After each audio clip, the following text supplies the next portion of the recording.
И како што најавивме, наш денешен гостин е претседателот на Советот на општина Прилеп, Дејан Продановски. Добар ден, добре ни дојдовте во емисијата Радио што се гледа во живо. Добар ден, добро ве најдов и благодарам за поканата. Би зборувале за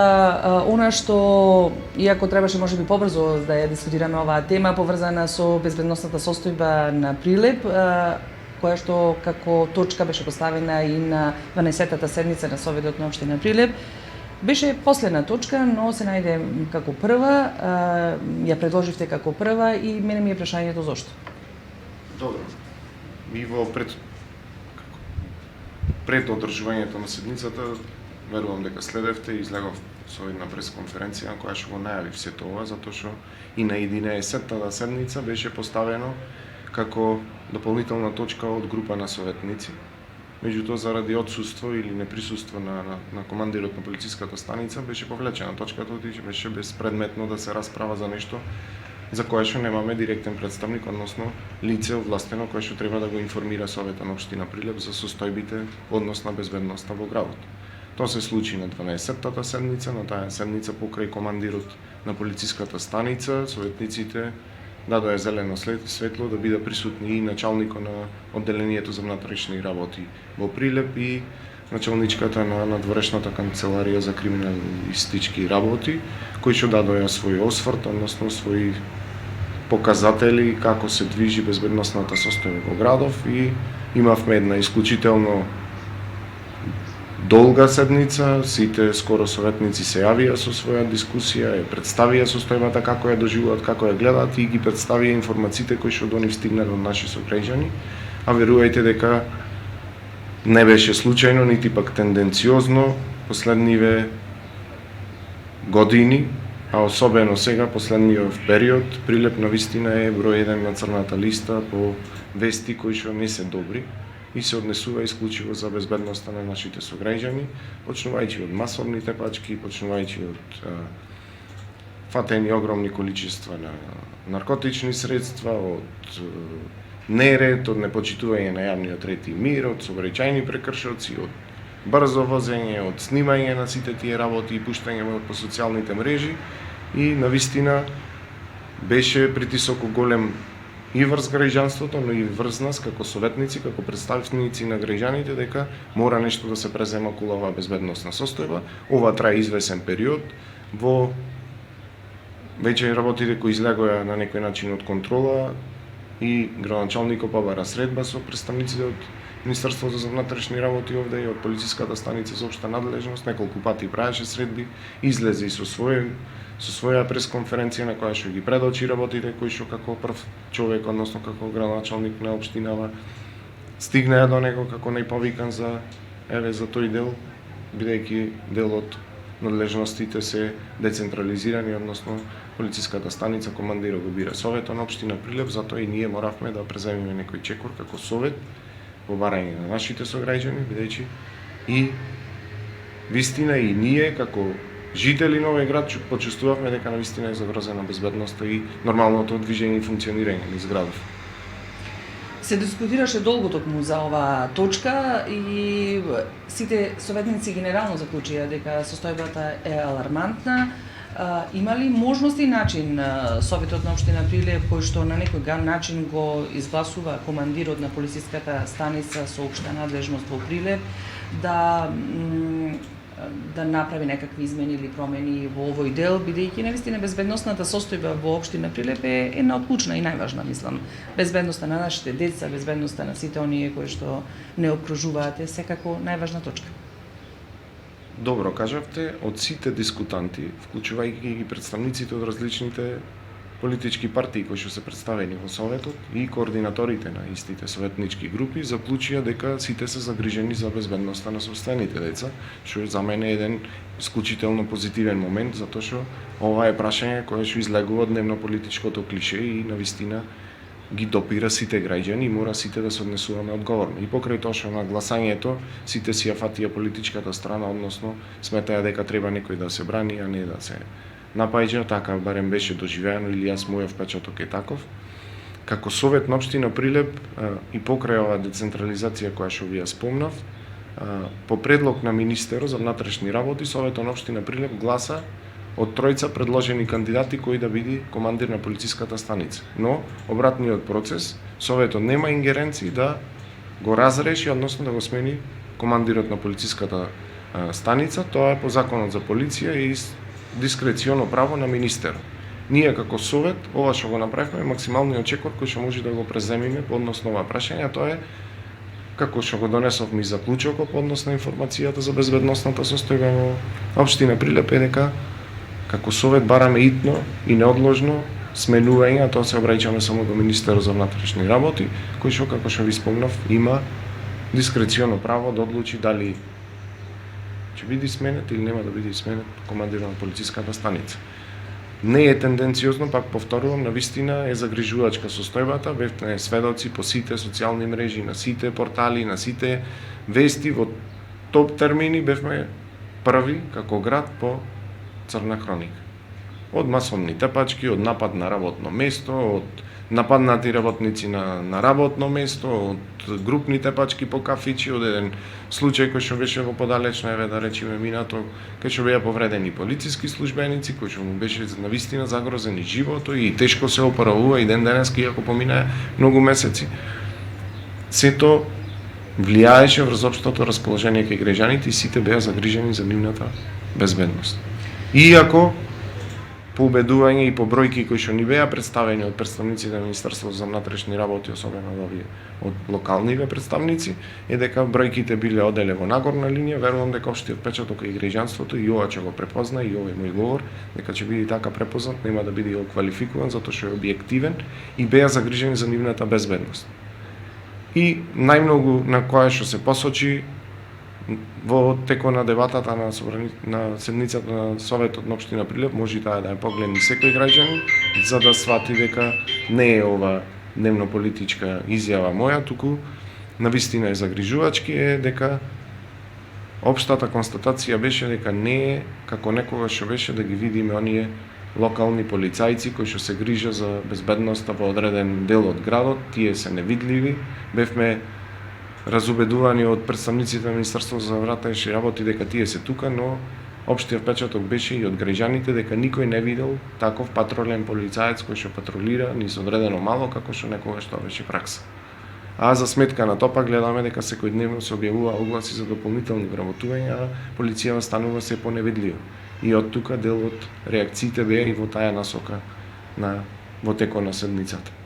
И не случајно го започнавме вака разговорот, јас сакам да прашам што може да преземе локалната самоуправа, вие како еден од извршителите или првиот човек во Советот на општина Прилеп, што може да преземе за побезбеден Прилеп?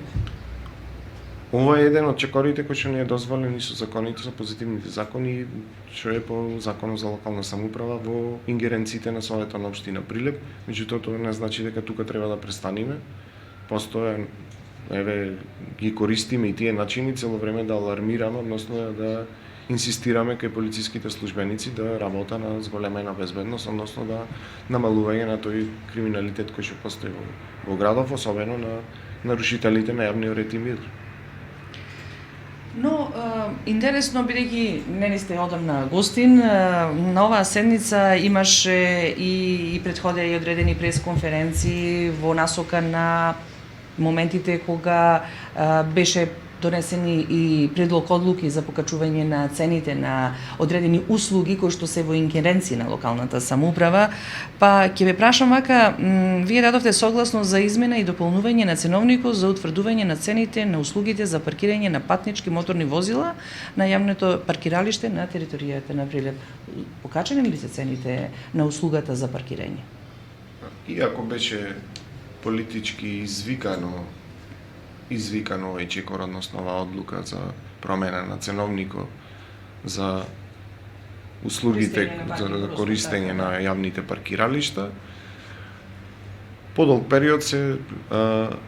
менаџментот на јавното претпријатие за просторно урбанистичко планирање, кај што и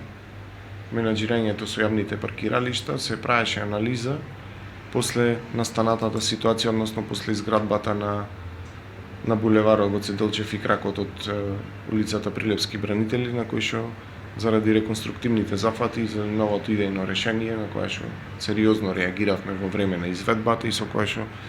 Иако може би визуелно граѓаните викаат дека добро изгледа, функционалноста и на старата чаршија и на комплетно на булеварот во кој што е реконструиран е нарушена и со тоа се изгубија значаен број на паркинг места кои што ги користеа нашите граѓани за извршување на своите обврски во центарот на градот. И од тука се направи еден јас, односно се зголеми потребата од паркинг место плюс. Разгледувајќи ги овие обврски, што ги презеде јавното претпријатие за просторни урбанистички планови и во насока на решавање на овој проблем и на предизборните ветувања кои што ги имаше градоначалникот за решавање на проблемот со паркиралиштата. Во оваа година веќе во позадина во локалната самоуправа администрацијата и јавното претпријатие припрема проекти за изградба на ветените катни гаражи, но заради општата состојба, односно финансиската состојба во која што се затекна локалната самоуправа, мора да тој рок да биде пролонгиран. Во првиот момент кога ќе биде изработени тие проекти, ќе се пристапи кон изградба на тие катни гаражи, меѓутоа за да се пополни овој вакуум, дури да биде завршена и пуштена во употреба првата катна гаража, мораше да се реагира некако, односно да се решава проблемот кој што го има граѓаните со паркирање. Врз основа на анализите, кои што ги направиле од одделението за паркинзи во јавното претпријатие за просторни урбанистички планови, вели дека просечно паркирање е 1,75 часа по возило. Во ценовникот беа направени блок часови, какви што останаа да ги има само во нашава општина, во сите други општини е паркирање по час. Овде беше во формирањето, односно при почетокот на регулирањето на паркирањето во градското подрачје, беше направено да се оди на блок часови. Имавме, прво да спомнам дека таа зона А, која што беше во централното градско подрачје, е веќе целосно укината, ги нема ни едно паркинг место и се одеше на измена на време траењето за паркирање во зоните Б и С. Во зоната Б беше 30 денари за 4 часа и ви кажав дека во испитувањата кои што ги направиле од службата, дека просечно паркирање е 1,75 часа. И од тука се повлече овој чекор за побрза измена и побрзо ослободување на нови паркинг места, да се скрати времето на паркирање, односно да биде за истата цена, само да се намали должината на блок часовите. Беа 4, сега се смали на 2 часа. Повторувам пак, заради тоа што просечно возило стои 1,75 часа на паркинг и толку е најверојатно потребата на граѓаните која што има да паркира, да ги заврши врските и да го повлече возилото од паркинг местото. И во зоната С, кај што беше на истата сума неограничено, затоа што и таа стана поприлично атрактивна заради недостатокот на паркинг места, да не биде неограничено за истата сума 30 денари, намалено е на 4 часа, што пак според пресметките на јавното претпријатие за просторни урбанистички планови е повеќе од доволно за потребите кои што ги има граѓаните. Се она што е над тој блок часови се смета дека е веќе злоупотреба, односно држење на местото без основна потреба, односно без она за што е предвидено тоа паркинг место. Значи практично вака, ако јас се го паркирам својот автомобил во близина на Кочорацин и ако таму чинеше 20 денари, не знам колку чинеше, 30 денари за неограничено поставување на мојот автомобил таму, сега јас можам за 30 денари да добием 2 часа, за да можам или 4 часа за да можам да испазарам во 4 часа имате за 30 денари, значи сумата воопшто не е променета, не е направен зафат во вредноста на билетот за паркирање, туку е направено во корекција во време траењето на важењето на тој билет кој што го купуваме за паркирање. И во зоната Б, ако сте можеле 4 часа, сега за истата сума можете 2 часа да го задржите вашето возило, од причини кои што добро ви ги верувам образложив, дека просечното паркирање по возило е 1,75 часа. Со тоа што ги имаат оние законски норми дека секое застанување до 15 минути не се третира како паркирање и рамката која што ја дава редарите во паркингов, верувам дека не е таа до минута да се. И тука мора да ве прашам за едно ветување кое што го имавте како ВМРО ДПМНЕ кога требаше да кога беа изборите, рековте дека ќе направите паркинг простор некаде кај Партизан, чинам дека во план се салата Партизан, така нешто. Две катни гаражи Но? Едната е на просторо кај што е постоечки паркинг за до новата зграда локалната самоуправа и зградата на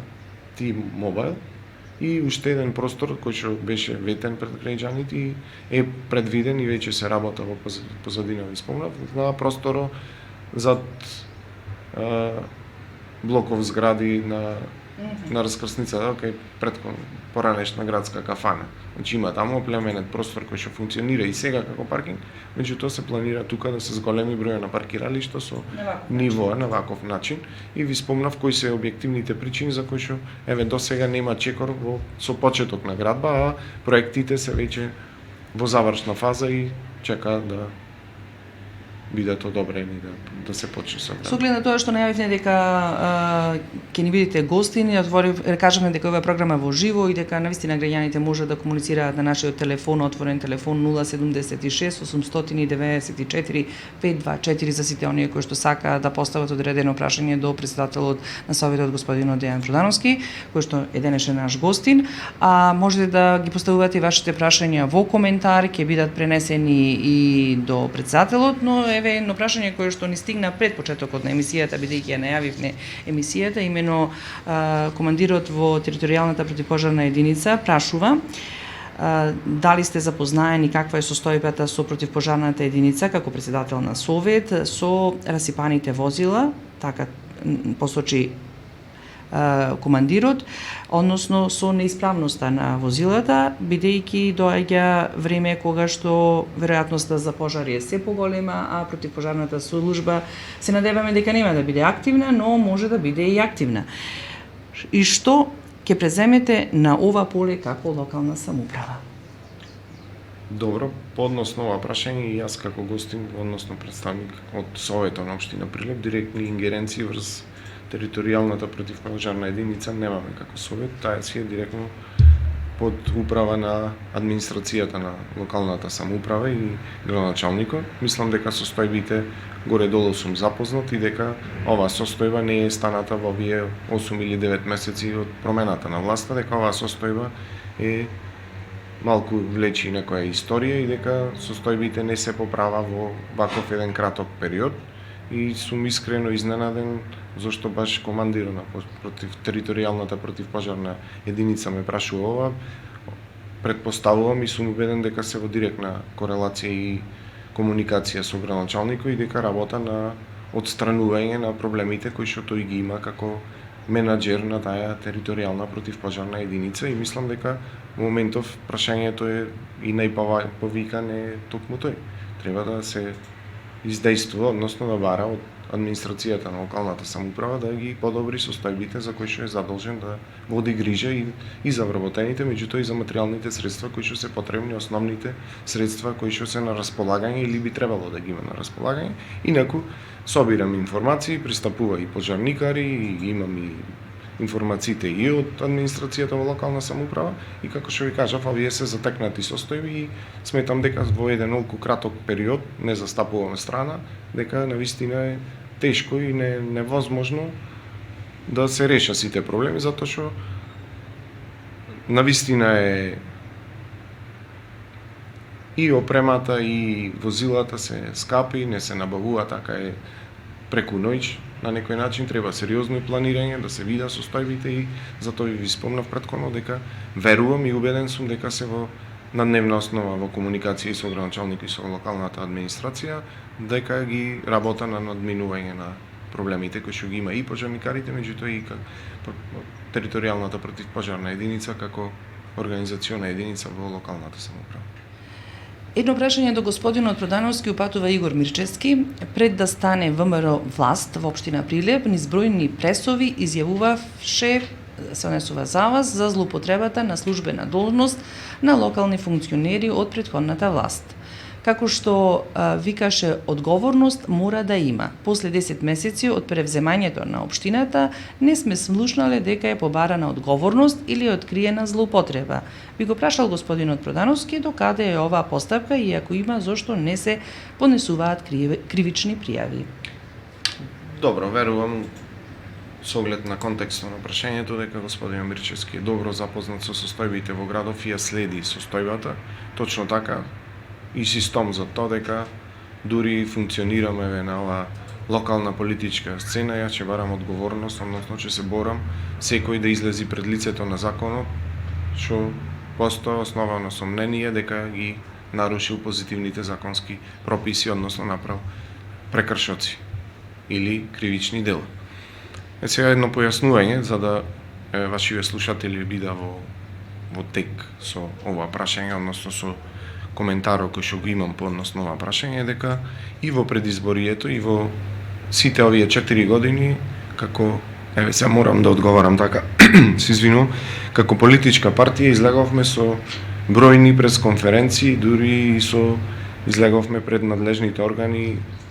поднесовме и соодветни кривични пријави. За среќа или за жал, ниту една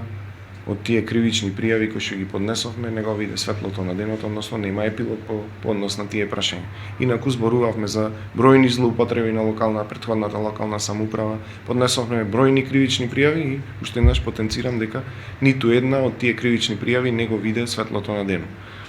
Една од причините, сметам, верувам дека не грешам и дека општиот впечаток кај цело граѓанство е дека и тие органи кои што се и на прогонот, меѓутоа и правосудните органи се заробени од оваа власт и не може нормално да функционира, односно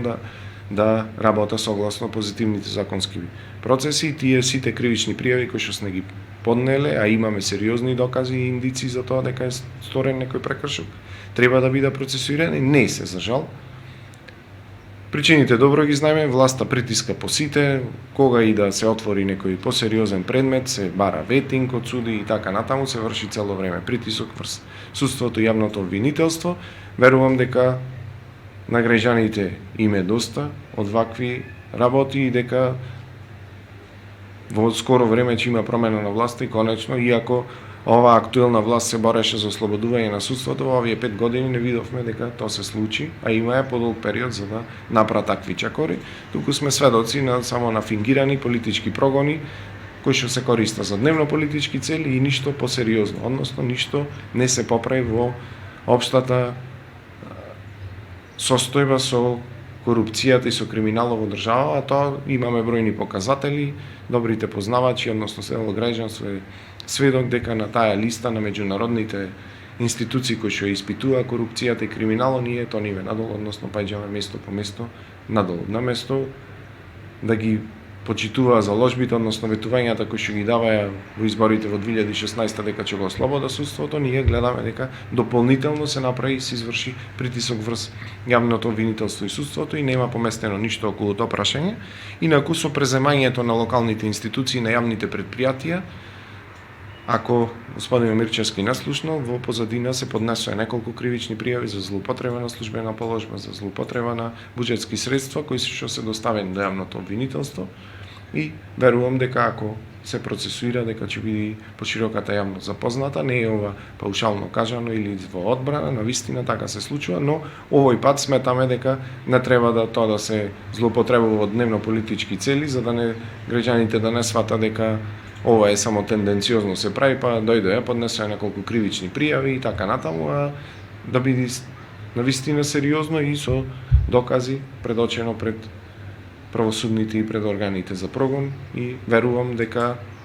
тие конечно ќе се одважат, односно ќе се ослободат од притисокот и од стегите на власта и дека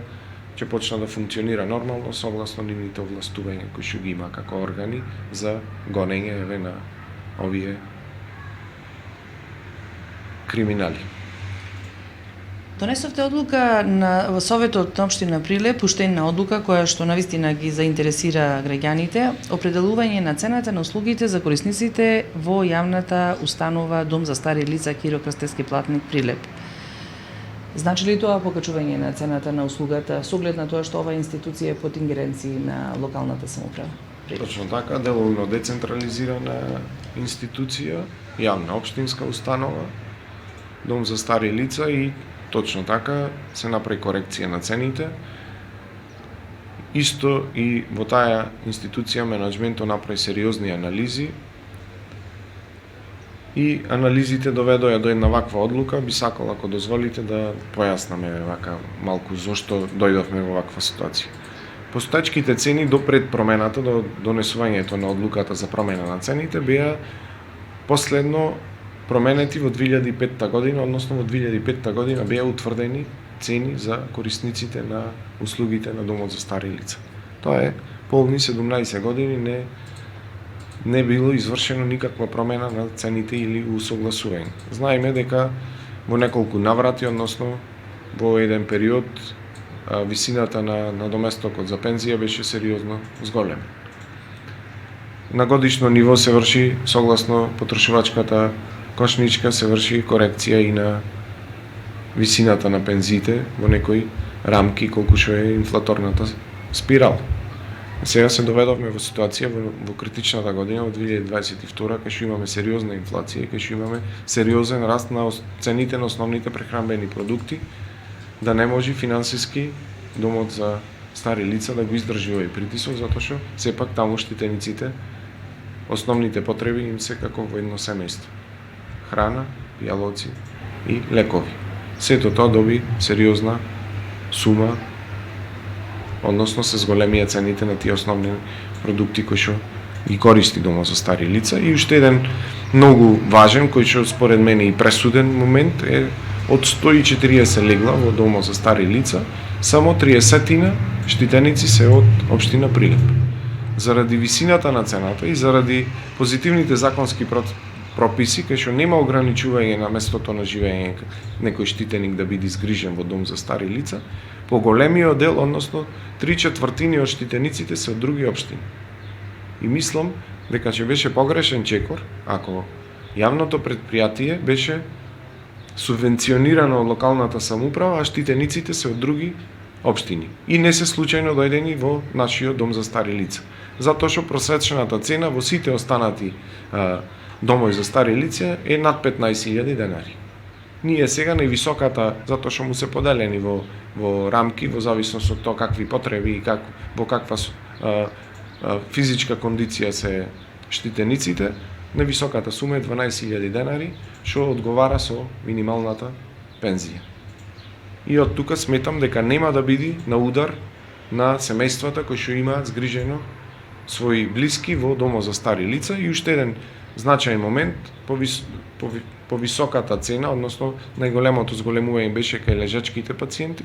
Тука државата излегува во пресрет и со онај додаток за нега од трето лице, што значи дека нема да биде дополнително на удар семејниот буџет на она семејство кое што има свој близок згрижено во домот за стари лица. И уште една многу важна работа која што треба да се спомни и треба нашите сограѓани да ја знае, дека блок дотациите кои што пристигнува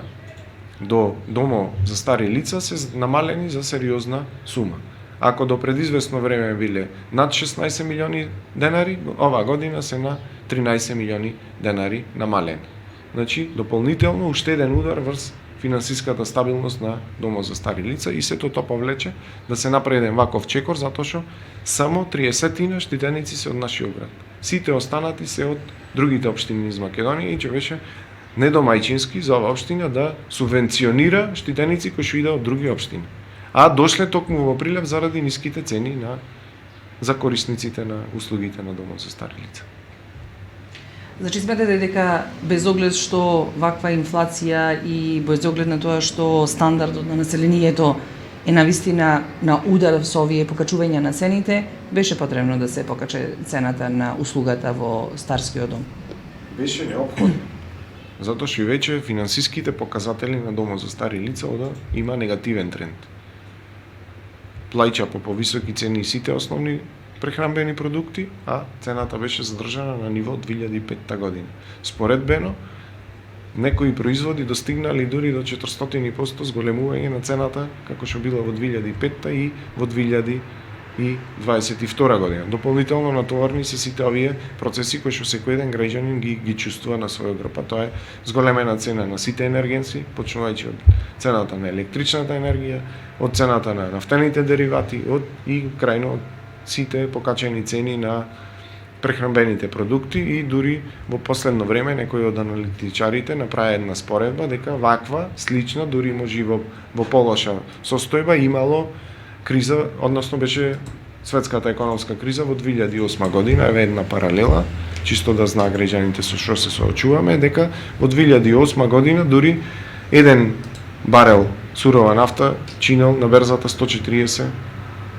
Сега имаме некаде околу $110-115 по барел, а имаме цена во 2008 година и 2009 највисока $74. Денеска и почнавме да не можеме да ја следиме висината на цената на нафтените деривати, на бензините и на нафтата, мислам дека е некаде еве на дизелот дека е повеќе од $110 по денешните цени. Еве, не држете ме за збор, ама отприлика толку е. Значи на иста состојба на цена на чинење на суровата нафта на берзата, односно помала спрема 2008 споредбено, имаме повисока цена на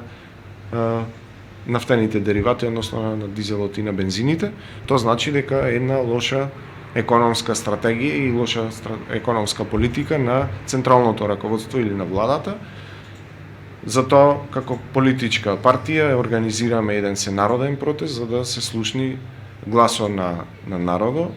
Обидите кои што се прави во парламентот да се намали таа инфлаторна спирала, односно брзината на движење по инфлаторната спирала, за да се заштити стандардот и буџетот на граѓаните, не беше испочитувана, дополнително ги влоши состојбите во сите јавни претпријатија, воведувањето преку ноќ на минималната плата, која што не беше планирана во ниту еден буџет на јавните претпријатија, и сето тоа ја влошува целокупната состојба и овде на локално ниво, и затоа се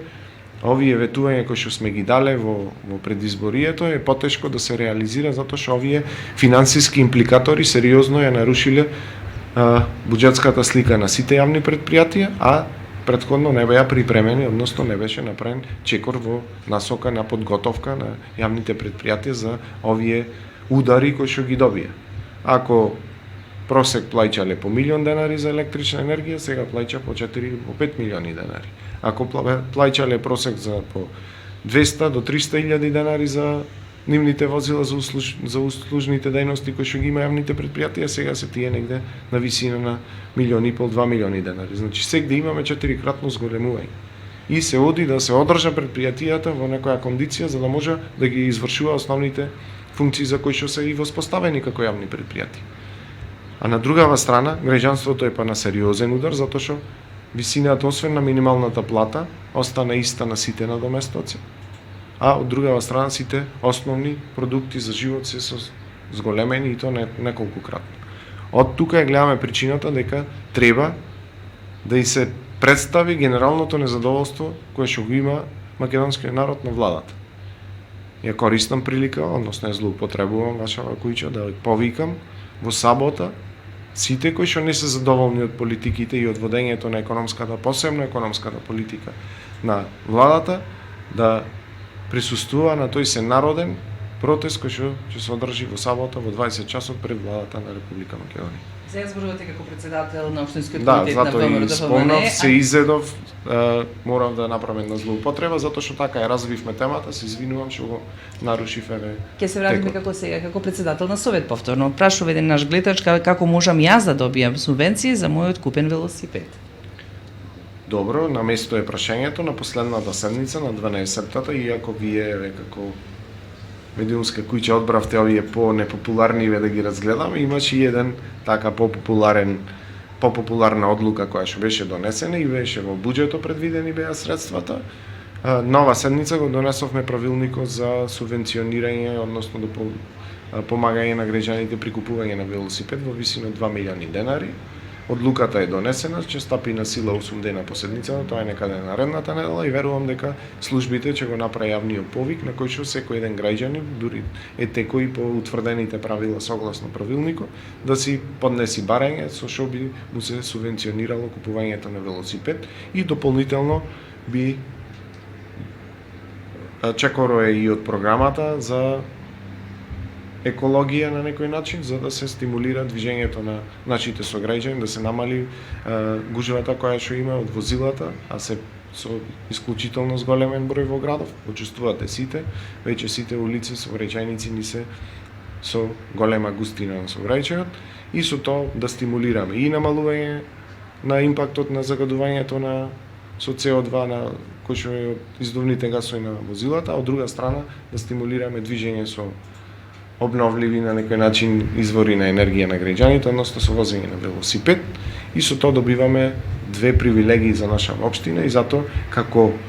иако е воведено од оваа програма во претходното управување на локалната самоуправа, сметаме дека е позитивна мерка која што треба да се одржи, односно и понатаму да се продолжи, да се имплементира во буџетот и понатаму да му се помага на граѓаните, со тоа што правиме една сериозна дистинкција на функционирањето во претходно време, дека не е се лошо што направил некој претходно, иако доаѓа од поразлична политичка проминенција од ова сега што е актуелна локална самоуправа. И во насока нова би сакал да поврзам дека го спомнавте за измена на ценовникот за висината на цените за користење на јавните паркиралишта во општина Прилеп. За сметка на тоа, она што навистина општината го субвенционира и треба дополнително да се користи, а се потрошија значителни средства од буџетот на општина Прилеп, е тоа дека цената пак на јавниот градски превоз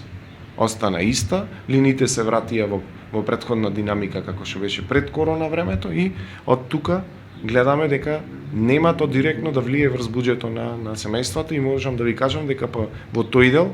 и тој од 2016 не е променет, имаме најевтино возење со градски превоз во Македонија, верувам и на Балканот, затоа што ако купите месечна карта, едно возење во просек иди 12 денари. Под вакви цени на горивата и под она што беше под превезо на еколошки возила, да ви спомнам само дека ако просечната цена во 2021 на метано била 37 денари, ова година просечната цена на метано е негде на 120 денари по килограм. Значи 4-кратно зголемување има на горивата. И тука општината влегува со субвенционирање, односно го помага јавниот градски превоз како гранка од општ интерес за граѓаните. Значи нема покачување на цената? Нема покачување на цената на градскиот превоз и со тоа имаме и тука гледаме две привилегии кои што ги добиваме. Едно, намалување на гужвата во сообраќајот и од друга страна ефтин градски превоз како што во цел свет е тенденција да се направи. Ако сакате да дестимулирате граѓаните да ви се возат со моторни возила, воведувате редовен, точен градски превоз со ниска цена. И овие мерки за купување на велосипеди сметам дека одиме чекор напред и покрај тоа што некогаш се викаше за дека за чистиот воздух не знам што се нема да се направи, па се ветуваја мерни станици, во последниве 4-5 години не видовме ништо нити од мерните станици, нити пак од подобрување на состојбите во есенските и во зимските денови во однос на загаденоста на воздухот, квалитетот на амбиентниот воздух кој што го имаме во Прилеп. Многу брзо врви времето со оглед на тоа што навистина граѓаните имаат многу прашања поврзани со работењето на локалната самоуправа и она што најмногу се разбира нив ги интересира за сето она што се случува во градот, околу асфалтирање на улици, околу можноста е вака за добивање на субвенции, но јас тука ќе го завршам разговорот, ќе ја одиме при крај. Има прашање поврзано со пивофестот, некои го одобруваат, некои не го одобруваат. Вие на последната седница донесовте одлука за локацијата и местото каде ќе се одржува пивофест. Ќе има ли пивофест во Прилеп? Со оглед на тоа што веќе како совет излеговме со чекор и тоа е единствениот чекор кој што советот на општина Прилеп го има како обврска по однос на организирање на овој фестивал на пивото Пивофест 2022 година, ја донесовме одлуката за користење на локацијата, односно централното градско подрачје. Локацијата е иста, на истото место, со тоа што дополнително ќе биде поместена заради онај средишен појас кој што го има сега реконструираниот булевар. И по однос на детали, ова е тоа што го имаме како совет, сме го донеле како одлука и следи сега уште во минатото советот носел и одлука за висината на цената за паркиралиштата во тој период, во тие 4 фестивалски денови. Тоа е на следната седница би требало и тоа да биде по иницијатива, односно по како предлагач да се јави локалната самоуправа и со тоа ја заокружуваме врската што како совет на општина Прилеп го имаме ние. Понатаму си останува на локалната администрација, на секторот за култура, на градоначалникот да извршат организацијата и за деталите како би изгледал тој фестивал на пивото, Пивофест 2022 година.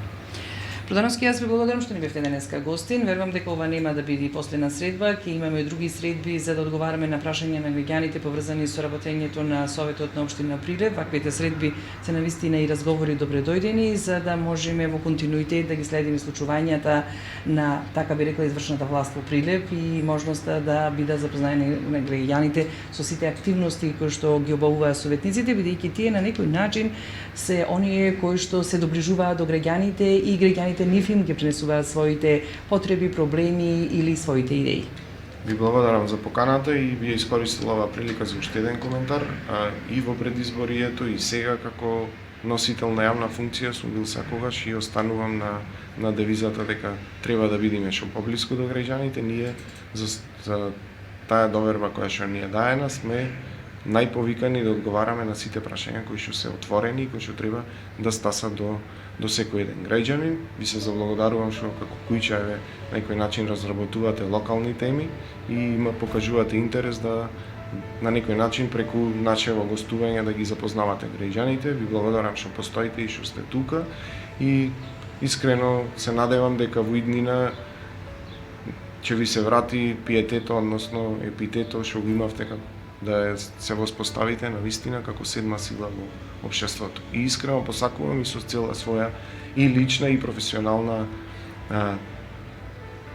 обврска која што имам, ќе работам на подобрување на состојбите во кои што е новинарството во Прилеп, особено медиумските кујчи кои што работа на локално ниво. Ви благодариме во името на сите, јас ќе се заблагодарам што ги почитувате медиумите, особено локалните медиуми, кои што навистина се една врска помеѓу јавноста и помеѓу локалната самоуправа, без оглед на која партија е на власт. Јас уште еднаш се заблагодарувам за вашето одвоено време. Во следна прилика се гледаме повторно. Се гледаме, ви благодарам уште еднаш за поканата.